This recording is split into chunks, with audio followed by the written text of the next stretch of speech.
मुझे जब मैंने ये सीएजी का रिपोर्ट प्रस्तुत किया तो रिपोर्टर्स ने पूछा कि 14 की 14 रिपोर्टें एक बार में क्यों नहीं प्रस्तुत करती हैं मुख्यमंत्री जी। मैंने कहा भाई एक एक इतनी भारी है, एक बार में करूंगी तो हमारे विधायकगण अपने घर रिपोर्ट लेके भी नहीं जा पाएंगे। इतनी भारी भारी रिपोर्टें, एक एक रिपोर्ट। आतिशी जी, आप जिस 2500 की बात कर रही हैं, आप चिंता ना करें। बागवान ने भी न जाने कैसे कैसे शौक पाल रखे हैं, फूलों के गमलों में कांटे संभाल रखे हैं। और इस सियासत में तो चित भी इनकी, पट भी इनकी। हमने क्या बेवजह सिक्के उछाल रखे हैं? वो तो यमुना जी में जहर डाल देंगे, इस जन्म में तो जिता नहीं सकते, हरा नहीं सकते। ऐसी ऐसी बात करने वाले, घमंड से भरे हुए, अहंकार से भरे हुए। घमंड और अहंकार तो रावण का भी नहीं चला। दिल्ली की जनता ने जो उनको जिम्मेवारी सौंपी है, मिल करके उस काम को करना है। और ढेरों साधुवाद देना चाहूंगी। भारत जैसे विश्व के सबसे बड़े लोकतंत्र का नेतृत्व करने वाले आदरणीय प्रधानमंत्री श्रीमान नरेंद्र मोदी जी को, जिन्होंने दिल्ली को एक ऐसे कुप्रशासन से, ऐसी आपदा से मुक्त कराया जिसके कारण से दिल्ली वासी 10 साल से अधिक समय से जो दर्द झेल रहे थे, जो तकलीफ पा रहे थे, आदरणीय प्रधानमंत्री मोदी जी के नेतृत्व में उस आपदा से दिल्ली मुक्त हो पाई। प्रचंड जीत भारतीय जनता पार्टी को मिली। दिल्ली ने भर भर के आशीर्वाद दिया। और मैं भी आज इस सदन में दिल्ली की जनता को, इस सदन के माध्यम से ये बताना चाहती हूं कि जो संकल्प पत्र में वायदे दिल्ली की जनता के साथ किए गए हैं, जब तक वो पूरे नहीं होंगे, मैं और मेरी पूरी टीम चैन की सांस नहीं लेंगे। दृढ़ संकल्प है, पूरी समर्पण के साथ, एक निष्ठा के साथ, उत्साह के साथ दिल्ली में काम करना है। वो लोग जो पहले इस सदन का उपयोग केवल और केवल माननीय उपराज्यपाल जी को, माननीय प्रधानमंत्री जी को आपत्तिजनक, अपमानजनक, अभद्र शब्दों का इस्तेमाल करते हुए इस सदन का उपयोग करते थे, आज इस सदन का उपयोग दिल्ली की जनता की भलाई के लिए, योजनाएं बनाने के लिए, उनके क्रियान्वयन के लिए और दिल्ली को विकसित दिल्ली बनाने के लिए इसका उपयोग होने वाला है। माननीय अध्यक्ष जी, आज आपके माध्यम से मैं ये कहना चाहती हूँ। 20 तारीख को जब शपथ ग्रहण हुआ, उसी दिन एक एक पल का उपयोग करते हुए हमने कोई विजय उत्सव मनाने के लिए नहीं निकल पड़े। हम आए सचिवालय में, हमारी पूरी टीम ने अपना ऑफिस का कार्यभार संभाला। हमने पहली कैबिनेट की मीटिंग पहले दिन, शपथ वाले दिन ही करी, और जिसके कारण से पिछली सरकार के कारण से लंबित आयुष्मान योजना को हमने पहली कैबिनेट मीटिंग में पास किया। हम घर नहीं गए कि मिठाई खानी है, खिलानी है, ढोल बजाने हैं। हम लोग उस दिन पूरा दिन अलग अलग विभागों की मीटिंगों में लगे रहे।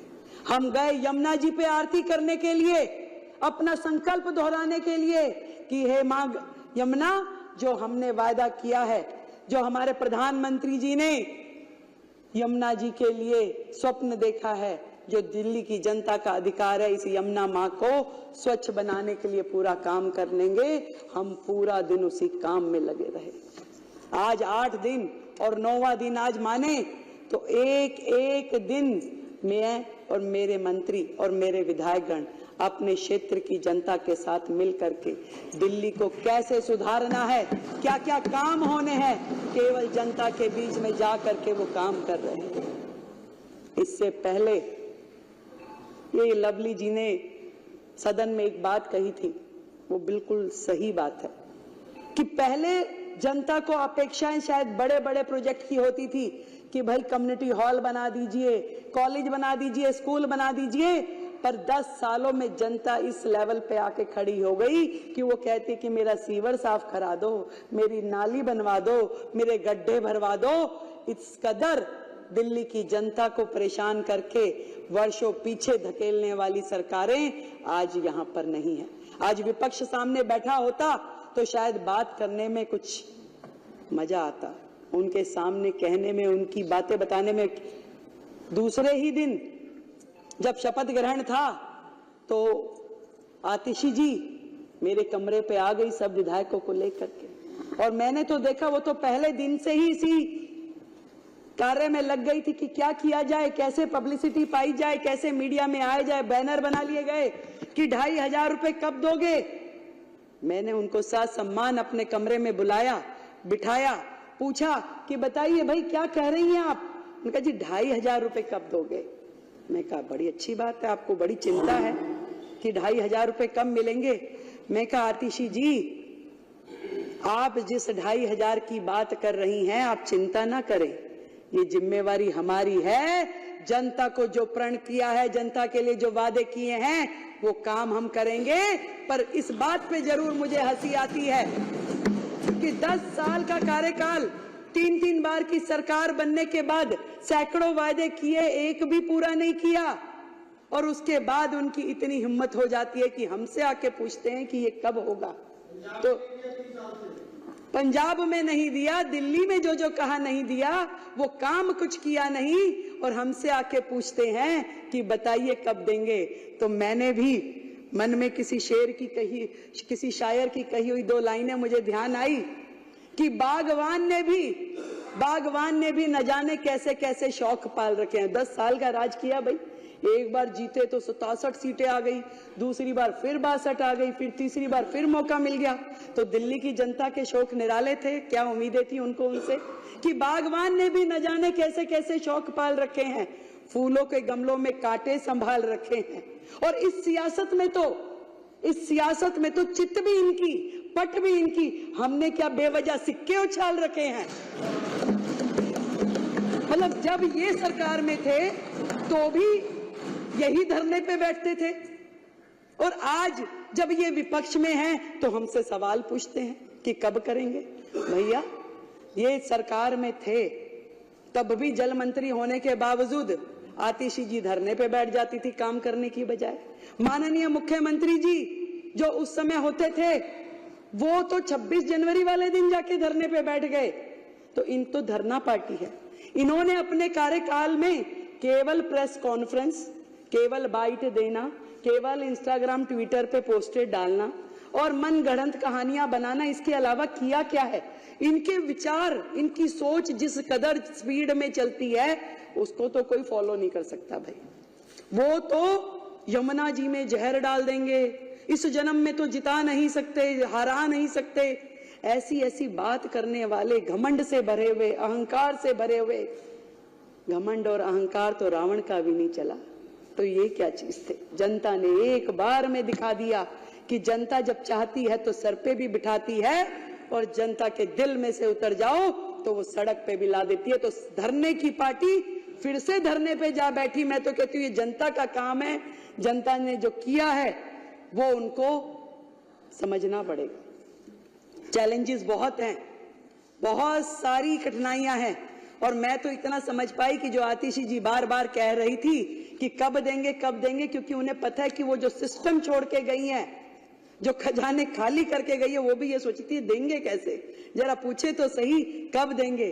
परंतु मैं पूरे विपक्ष को ये बताना चाहती हूं कि आज आप जिस भी परिस्थिति में दिल्ली को छोड़ के गए हैं, दिल्ली के लिए जो काम हमें करने हैं, दिल्ली को, नरेंद्र मोदी जी का जो स्वप्न है, जो विजन है दिल्ली के लिए, विकसित दिल्ली का, उसको पूरा करने के लिए हमें जो भी करना पड़ेगा इस दिल्ली के लिए हम करेंगे।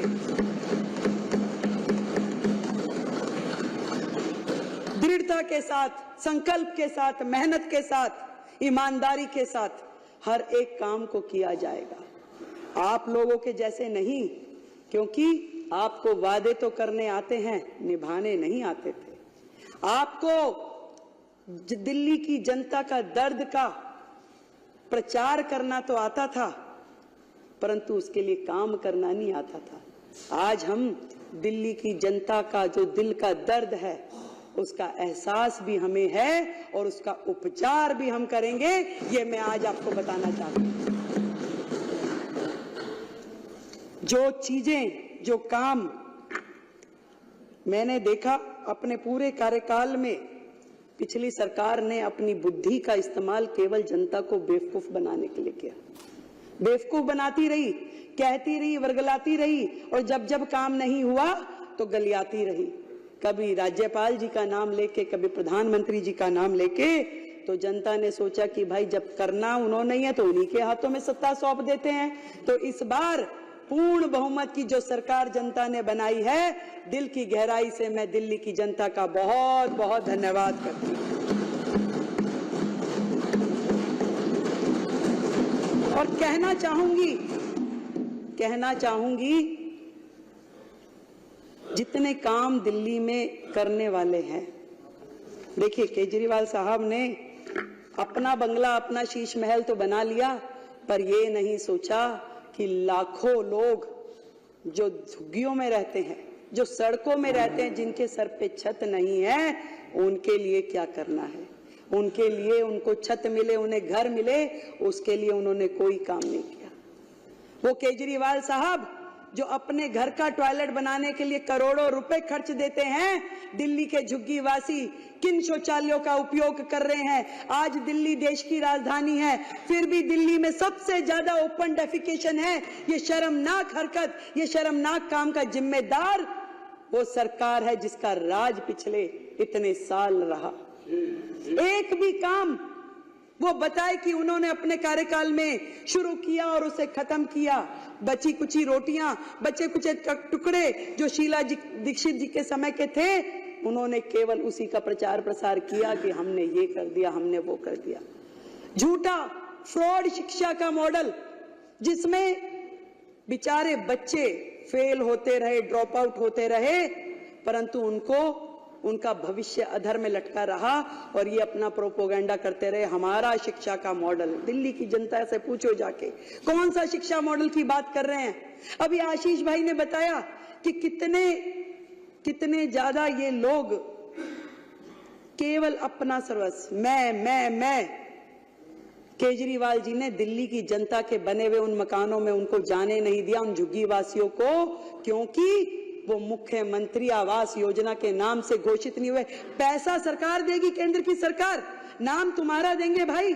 ऐसा कहां होता है? तुम लगाते, तुम करते, तुम उसमें अपना नाम लिखते। तुमने तो छोटी छोटी चीजों पे, यानी कि इस सदन में व्हाइट वॉश हुई, उसका भी पत्थर माननीय मुख्यमंत्री जी ने यहां लगा करके छोड़ा हुआ है। तुम तो नाम के इतने भूखे हो।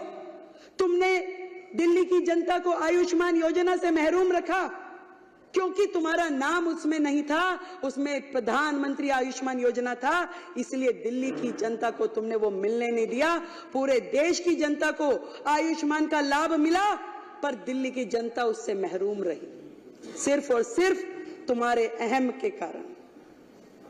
आज दिल्ली की जनता बाट जो रही है कि कैसे दिल्ली आगे बढ़ेगी, दिल्ली में वो काम होंगे। मैंने बहुत सारे अधिकारियों से मेरी बात हुई, मतलब वो सरकार जो अपने ही अधिकारों को मारती पीटती थी, गाली गलौज करती थी, कैसे काम होते उस सरकार में। अपने ही चीफ सेक्रेटरी को घर में बंद करके पीटना, ये तो माननीय मुख्यमंत्री जी ही कर सकते थे। ऐसे लोग जो इस राज्य से कर वसूल करके दूसरे राज्यों में चुनाव में जाके खर्च करते थे, केवल एजेंडा था कलेक्शन हो जाए और उसके बाद खर्च कहां करना है वो कोई नहीं जानता था। मुझे जब मैंने ये सीएजी का रिपोर्ट प्रस्तुत किया तो रिपोर्टर्स ने पूछा कि 14 की 14 रिपोर्टें एक बार में क्यों नहीं प्रस्तुत करती हैं मुख्यमंत्री जी। मैंने कहा भाई एक कितनी भारी है, एक बार में करूंगी तो हमारे विधायकगण अपने घर रिपोर्ट लेके भी नहीं जा पाएंगे। इतनी भारी भारी रिपोर्टें, एक रिपोर्ट जिसका वजन पता नहीं, हो सकता है ये 3-4 किलो तो लग ही रहा है मुझे। तो इतने पेपर पढ़ना उनको समझना, तो एक एक करके निकाल रहे हैं तो उनकी सांसें ऊपर नीचे हो रही है और उनकी इतनी हिम्मत नहीं है कि वो सदन में आके सामने बैठ सके, उसे सुन सके। उन्हें बहाना चाहिए था, तस्वीर नहीं लगी। मैं उनसे पूछना चाहती हूं, जो सरकार का एडमिनिस्ट्रेटिव हेड है, जो देश की राष्ट्रपति, क्या उनकी फोटो नहीं लगनी चाहिए?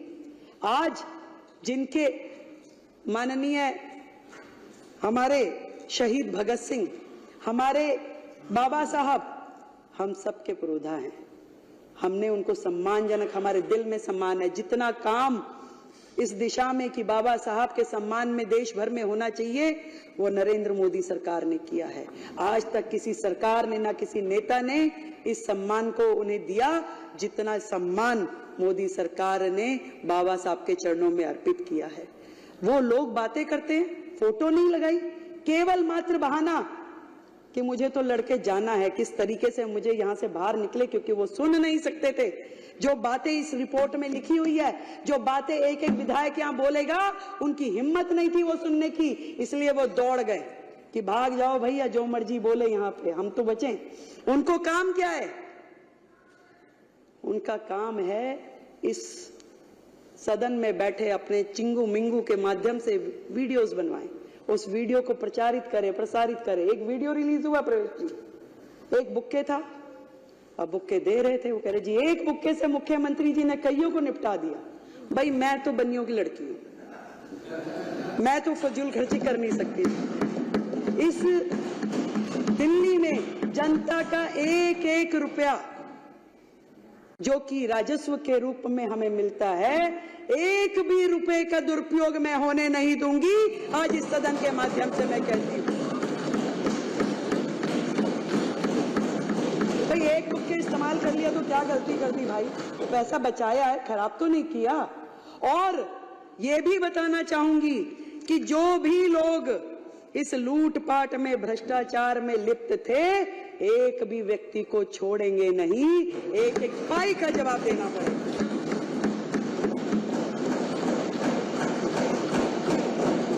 चुनाव के दौरान बहुत सारे पोस्टर लगे, स्टिकर लगे, भाई हो तो ऐसा, भाई हो तो ऐसा, डैश डैश डैश। ऐसा भाई जिसने दिल्ली की बहनों के परिवार बर्बाद कर दिए, घर बर्बाद कर दिए। एक के साथ एक फ्री देने वाला तो सर एक ही मुख्यमंत्री है पूरे के पूरे देश में। एक ही मुख्यमंत्री, एक के साथ एक फ्री। दारू, कैसे घर बर्बाद हुए, कैसे बहनें खून के आंसू रोई। ये केजरीवाल साहब जो उन्होंने किया वो इतिहास में लिखा गया। जो घर बर्बाद हुए, जब उस बहन का पति उससे लड़ता था तो वो 100 गालियां देती थी केजरीवाल को, और वही बद्दुआएं लगी है कि केजरीवाल जी की पूरी टीम सिमट के, जितने धुरंधर थे, जितने मुखिया थे, सब घर जाकर के दुबक्के बैठ गए। दिल्ली की जनता, दिल्ली की बहनें, उनकी बद्दुआएं उन्हें लगी। जो नीतियां रीतियां उन्होंने अपनाई, जो भविष्य खतरे में डाला, दिल्ली को बर्बाद करने की दिशा में उन्होंने कुछ छोड़ा नहीं। उन्होंने डेवलपमेंट के नाम पे जहां जहां जो जो करना चाहिए था कुछ भी नहीं किया। केंद्र सरकार से करोड़ों करोड़ रुपए आते रहे और उनको बर्बाद करने के लिए उन्होंने सारे काम किए। यमुना की सफाई के लिए करोड़ों रुपए आए, कुछ काम नहीं किया। दिल्ली में G20 के समय में जितने काम हुए उसमें दिल्ली सरकार का जो शेयर देना था दिल्ली सरकार ने नहीं दिया। मेट्रो के एक्सटेंशन में जो पैसे दिल्ली सरकार ने देने थे दिल्ली सरकार ने नहीं दिए। एक भी काम दिल्ली सरकार ने जो उनका बनता था वो किया नहीं। जब भी जरूरत पड़ी केंद्र सरकार ने ही खड़े होकर के दिल्ली को संभाला। कोविड के समय में भी ना तो केजरीवाल घर से बाहर निकले, ना ही उनके जितने विधायक थे घर से बाहर निकले। एक भी विधायक ने समेत उनके मंत्रिमंडल के किसी दिल्ली की जनता की कोई मदद नहीं करी अध्यक्ष जी। तब भी दिल्ली को संभालने वाले आदरणीय प्रधानमंत्री जी थे और गृह मंत्री अमित शाह जी थे जिन्होंने दिल्ली को संभाला और दिल्ली के प्राण बचाए। कैसे भूल जाएगी दिल्ली की जनता, कैसे भूल जाएगी। आज भी मैं तो यही कहना चाहूंगी कि मिशन मोड पे काम करना पड़ेगा। एक दूसरे पे दोषारोपण की जो प्रथाएं चलती थी, हमें उससे मतलब नहीं है। मीडिया वाले मेरे को रास्ते चलते बाइट के लिए बोलते, मैं मना कर देती हूँ। मैं क्या, कुछ करने तो दो, पहले काम करूंगी, उसके बाद बोलूंगी। और कोई बहाना नहीं, कोई किसी के ऊपर दोषारोपण नहीं, कोई मर्यादित व्यवहार नहीं, केवल और केवल काम। और उस काम के करते हुए दिल्ली में जो भी दिल्ली जिसकी अधिकारी है, वो सारे के सारे अधिकार उनको देने हैं। यहां तक कि एमसीडी का जो शेयर हमारा बनता है, आज इस सदन के माध्यम से मैं कहना चाहती हूं कि 192 करोड़ रुपए जो दिल्ली नगर निगम का शेयर है, वो हमने उनको ट्रांसफर करवा दिया। दिल्ली की जनता को बातों की सफाई, हाथ की सफाई नहीं चाहिए, दिल्ली को दिल्ली की सफाई चाहिए। इसलिए हम नगर निगम को पूरा का पूरा स्पेस देंगे कि वो जो काम उनके हैं, उस काम को करने के लिए जो भी हमारी तरफ से हमारी जिम्मेवारी बनती है, वो जरूर हम उनको करके देंगे, कहीं पे भी कोई कमी रखेंगे नहीं। और यहां तक कि पहले भी केंद्र सरकार ने पूरी मदद दिल्ली नगर निगम की भी की और दिल्ली सरकार की भी की। ये तो इनके मन में, इनकी नीयत और नीति दोनों ही भ्रष्ट थी। जब यमुना की सफाई केजरीवाल जी ने नहीं करी, बार बार वादा करने के बाद भी, तो माननीय एनजीटी ने एक समिति बनाई, उसके अध्यक्ष के रूप में एलजी साहब को मनोनीत किया और ये कहा कि यमुना की सफाई करवाएं। तो केजरीवाल साहब को डर लग गया, उन्हें लगा कि अरे ये काम हो जाएगा और मैं तो रह जाऊंगा कि दिल्ली की जनता कहेगी देखिए वायदा आपने किया था, काम एलजी साहब कर रहे हैं। तुरंत उन्होंने स्टे ले लिया, सुप्रीम कोर्ट चले गए। पहली सरकार होगी जो अपने राज्य में काम होने के खिलाफ जाकर के स्टे ले ले, और उन्होंने यमुना की सफाई होने नहीं दी। यही सेम काम उन्होंने, जब कूड़े के पहाड़ हटने चाहिए और वो कुछ नहीं कर पा रहे थे, तो एनजीटी ने समिति बना करके एलजी महोदय को अध्यक्ष बनाया, कहा कि ये पहाड़ हटने चाहिए, ये काम होना चाहिए। और हमारी केंद्र की सरकार ने, हमारे नितिन गडकरी जी ने NHAI के माध्यम से जितना भी यहाँ पे वेस्ट था, उसको ले जा के सड़कों, जो नई सड़कें बन रही थी, उसमें उसको यूज किया और बहुत बड़ा एरिया खाली होता गया, चलता गया, परंतु उनको ये भी सुहाया नहीं। और केजरीवाल साहब ने वहां पर भी कोर्ट में जाके स्टे ले लिया कि ये काम भी दिल्ली में होना नहीं चाहिए। कितने शर्म की बात है कि दिल्ली का विकास उनकी प्रायोरिटीज में था ही नहीं। वो एक रिमोट से कई सरकारें चलाना चाहते थे, कभी पंजाब की, कभी दिल्ली की, और कभी अन्य राज्यों में जाकर के गोवा भी मैं ही चलाऊंगा, यूपी भी मैं ही देखूंगा, हरियाणा भी मैं ही करूंगा। ऐसा महत्वाकांक्षी व्यक्ति दिल्ली के भाग्य में लिखा था, अच्छा हुआ छूट गया।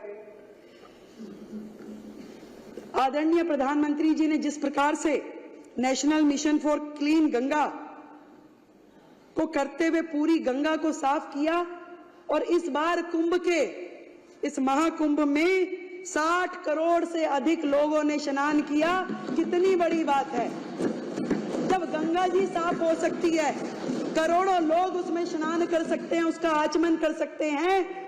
यमुना जी यदि साफ नहीं हो पाई तो केवल और केवल इस सरकार के कारण, इनकी नीतियों के कारण, इनकी बेईमानी के कारण। और यमुना जी साफ होगी।